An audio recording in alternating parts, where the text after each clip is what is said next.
Saudara, sebagai pihak yang membuat laporan kasus pembunuhan Vina dan Eki 2016 silam, Ibtu Rudiana didesak untuk muncul ke publik guna wajib mempertanggungjawabkan kesaksiannya.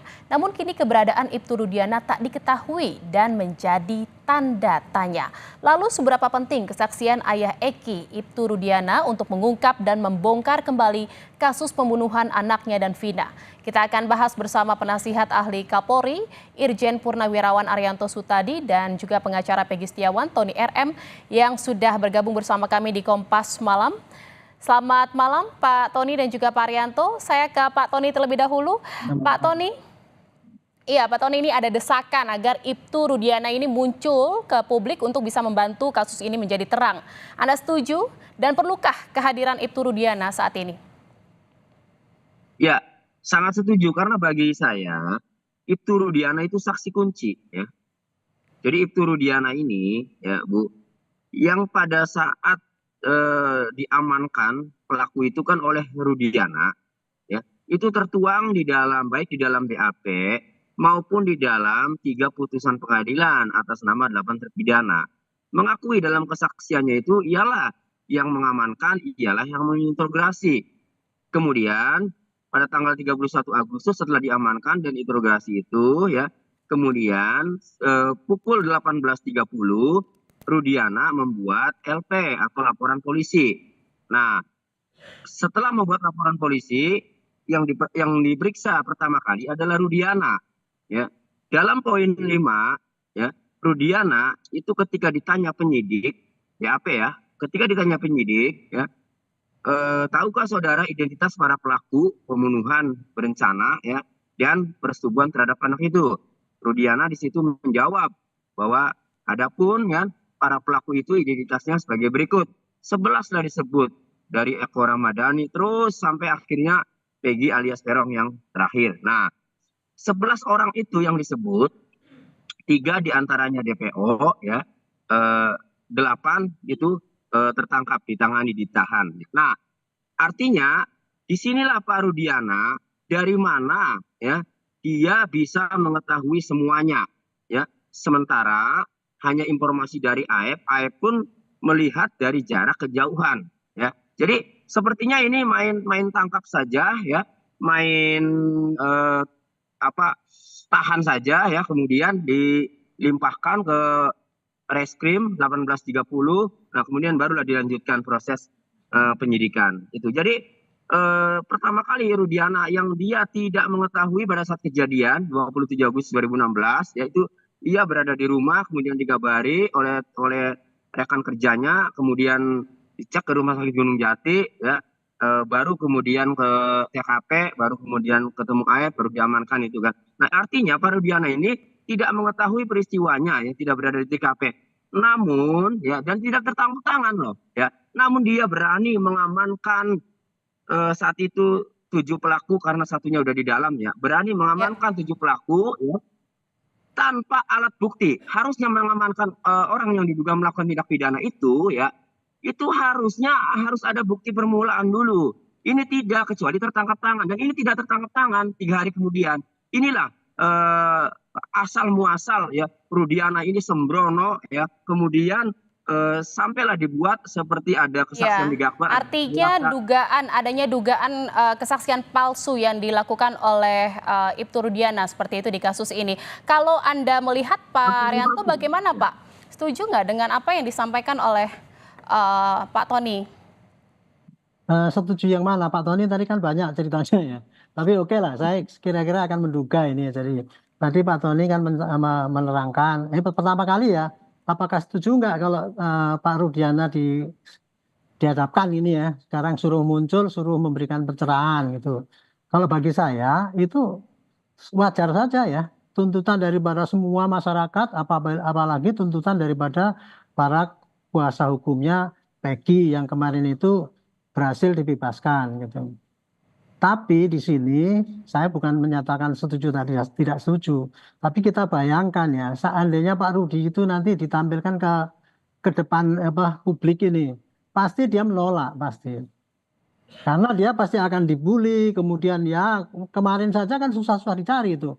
Dicari Pak Hotman Paris juga sama-sama pengacara kuasa daripada korban, dia nggak mau. Itu artinya dia tidak mau tampil di depan umum karena pasti dia akan menduga dirinya itu ya dia sebagai orang tua dari korban kan gitu ya. Kemudian seakan-akan diadili di depan publik kan gitu kan. Jadi pasti dia akan menolak. Nah, Tapi Pak hak Arianto, menolak. jika memang Ibtu Rudiana ini menolak untuk muncul ke publik, apakah Ya. masyarakat dan pihak-pihak yang mendesak untuk kemunculan Ibtu Rudiana ini tidak semakin bertanya-tanya? Itu risikonya, itu pasti bertanya-tanya. Tapi penolakan Peggy Rudiana untuk tampil di TV itu nggak bisa kita paksa, itu hak seseorang itu. Jadi ini tergantung daripada si Rudiana mau tampil apa tidak. Kalau tidak, ya nggak mungkin polisi juga penyidik ataupun apa lain itu memaksa dia suruh tampil di depan publik. Itu pandangan saya ya. Tapi dengan tidak munculnya dia itu memang sangat merugikan citra Polri karena sampai sekarang ini kan dianggap para peradilannya amburadul gara-gara dia kan gitu kan.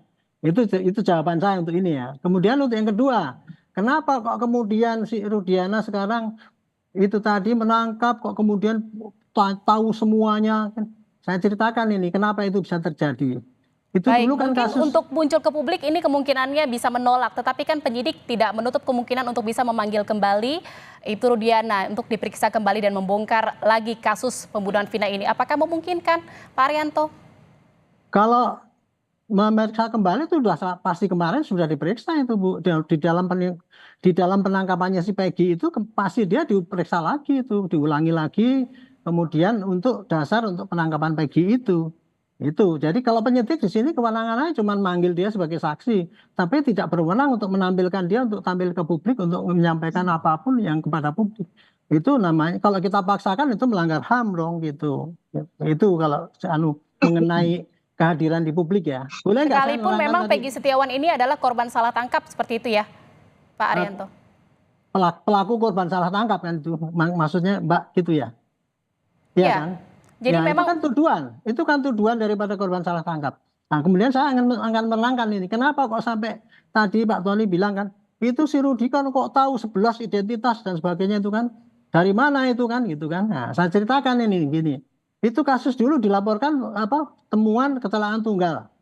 Orang meninggal ternyata satu diantaranya oleh Pak Peggy ayahnya Eki ya Pak Rudiana dia sebagai polisi menerima putranya meninggal dikatakan kecelakaan tunggal tapi begitu melihat kondisi yang begitu menyedihkan katanya ini ceritanya Kadis Humas Kadif Humas Mabes Polri kan kayak gitu ya ini sangat menyedihkan pecah di sininya tengkuknya di tengkoraknya dan ini suatu perbuatan yang sadis kan dibilang gitu.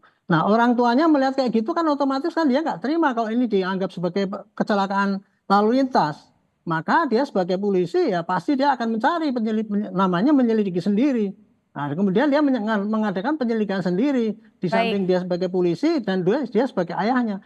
Kemudian dilakukan oleh Pak Rudiana ini, kemudian menangkap orang yang disampaikan oleh AF itu tadi, kemudian diinterogasi oleh dia. Kemudian Baik, dia menurut membuat Pak laporan Arianto ini polisi. tidak urgensi gitu ya untuk kemunculan dari Ibtu Rudiana saat Ya, ini ke kalau publik. untuk kemunculannya Kalau dari Pak Tony, saya ingin juga mengetahui ini kan kondisinya sudah berbeda gitu ya pasca akhirnya klien Anda dibebaskan. Ini urgensinya seperti apa kemunculan Ibtu Rudiana di publik dan ingin apa saja yang bisa digali dari kesaksian dari Ibtu Rudiana jika memang bisa dimunculkan saat ini? Ya, baik. Untuk perkara posisi Rudiana sebagai korban, sebagai ayah korban, ya, sebagai ayah dari Eki, sebagai pelapor, memang apa yang dikatakan Pak Arianto itu hak Pak Rudiana, mau muncul mau tidak. Cuma yang saya terjemahkan di sini, muncul itu kan dalam arti ya, di penyidik lah ya. Yang ingin ketahui itu adalah diperiksa penyidik, kemudian dimunculkan kan oleh pihak kepolisian. Nah, kalau begitu keinginan publik ya, maka ini ada jalan. Apa jalannya? Pengacara para terpidana kan sudah melaporkan. Jadi posisinya terbalik. Kalau tadi Pak Rudiana itu punya hak untuk muncul atau tidak, maka di posisi Pak Rudiana sebagai terlapor yang dilaporkan oleh terpidana, maka penyidik Bareskrim Polri yang menerima laporan pengacara para terpidana itu mempunyai kewajiban untuk memeriksa Rudiana.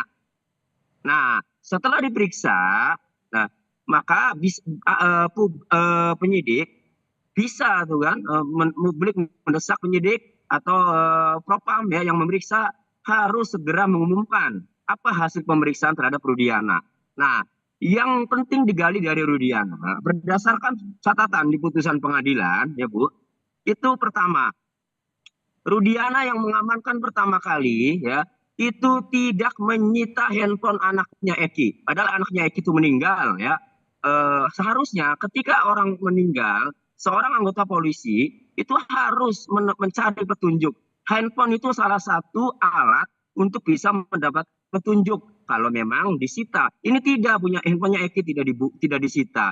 Ini terkonfirmasi dari temannya Eki namanya Liga Akbar. Dari putusan pengadilan ada 6 handphone. Saya tanyakan, Liga, ini ada nggak handphonenya Eki? Tidak ada, Pak. Kamu tahu handphonenya Eki? Tahu, Oppo. Ini nggak ada yang merek Oppo. Itu, jadi tidak disita. Kedua, 6 handphone yang diantaranya milik Vina, ini tidak dibuka juga riwayat percakapannya. Kemudian yang ketiga, ya, anak buahnya Pak Rudiana yang sama-sama mengamankan 8 pelaku itu, mereka bersaksi yaitu Dodi Irwanto dan Gugun Gumilar memberikan kesaksian bahwa mereka mengecek CCTV di lokasi kejadian, namun belum dibuka. Jadi banyak yang digali dari Pak Rudiana ini ya nanti. Dengan alasan seperti ini ya, dengan alasan yang cukup banyak ini, Pak Arianto bagaimana Pak? Apakah memang memungkinkan dengan alasan yang tadi desakan dari pengacara dari Peggy Setiawan? Nah, saya tadi mau menceritakan habis dipotong sih ya. Saya akan mengatakan kenapa Pak Rudiana itu mempunyai banyak keterangan yang panjang lebar itu ya mengenai CCTV dan sebagainya itu. Karena waktu itu dia begitu dengar itu kemudian melakukan penyelidikan dan kemudian 3 hari kemudian dapat informasi bahwa orang-orang itu berkumpul di situ. Kemudian dia bersama anggotanya kemudian membawa orang itu ke Polres dan diinterogasi. Dan kemudian dia membuat laporan model A atau B, saya lupa namanya ya. Tapi itu yang jelas laporan yang dibuat oleh seorang anggota polisi menemui keadaan di lapangan. Dibuatlah laporan itu. Jadi apa yang dia dapatkan keterangan daripada semua apa yang ditangkepin itu, KTP dan sebagainya, dia punya datanya. Sampaikan kepada LP. LP itu namanya LP model A atau B, saya lupa namanya ya. Tapi dari LP itu kemudian penyidikan itu dilakukan oleh Satserse Polres Cirebon. Nah, di situ tadi kalau mengenai tugas membuka handphone dan sebagainya itu kewajiban daripada Polres Cirebon. Letu Rudiana itu sebatas pada bikin laporan polisi model A atau B itu tadi serahkan pada Polres Cirebon. Kemudian penyidikan selanjutnya adalah oleh penyidik Polres Cirebon yang kemudian diserahkan pada Polda Jabar. Kalau ini penyidikan dianggap amburadul, itu Pak Arianto, ini kan juga ada selain desakan untuk muncul ke publik, ini juga pihak keluarga Vina juga ingin ada mediasi atau pertemuan dengan keluarga Vina. Ini apakah memungkinkan Pak? Singkat saja. Saya ya terserah saja, tinggal diupayakan aja kepada Pak Rudi ketemu mau apa enggak. Kalau enggak mau ya jangan dipaksa. Saya nggak bisa memastikan. Saya bukannya pengawas daripada Pak Rudi atau Polresta Cirebon saya. Saya ini orang luar yang hanya melihat dari YouTube yang ada di TV ini aja gitu. Baik, terima kasih Pak Arianto Sutadi atas perbincangannya, penasehat ahli Kapolri, dan juga ada pengacara Peggy Setiawan, Tony RM yang sudah bergabung bersama kami di Kompas Malam. Salam sehat, selamat malam. Masih